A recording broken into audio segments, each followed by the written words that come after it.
My name is Mikayla Arciaga. I work for IDRA. We are an education research and policy nonprofit. I'm also a former high school math teacher.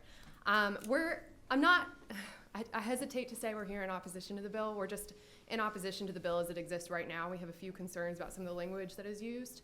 I've spoken with the sponsor of the bill and expressed some of these concerns as well. But we work really closely with teachers. We are not the unions.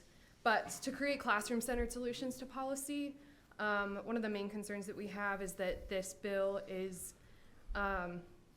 going to inflict undue trauma on children in the form of these mandated active shooter drills. I believe the representative asked the question about them not being unannounced. Our concern is that there's not a protection against unannounced drills. There is no demonstrated benefit to an unannounced bill versus an announced drill.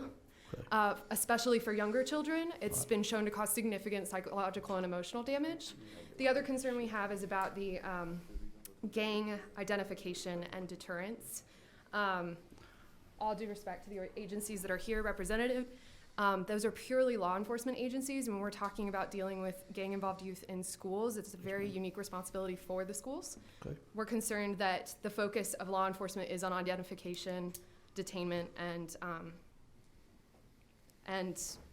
their role is very limited in the way that they might view our students. We want to make sure got a couple more that people it's behind you back there. purely inclusive of the way that we view our children and not focused exclusively on labeling and misidentification for gang-involved children.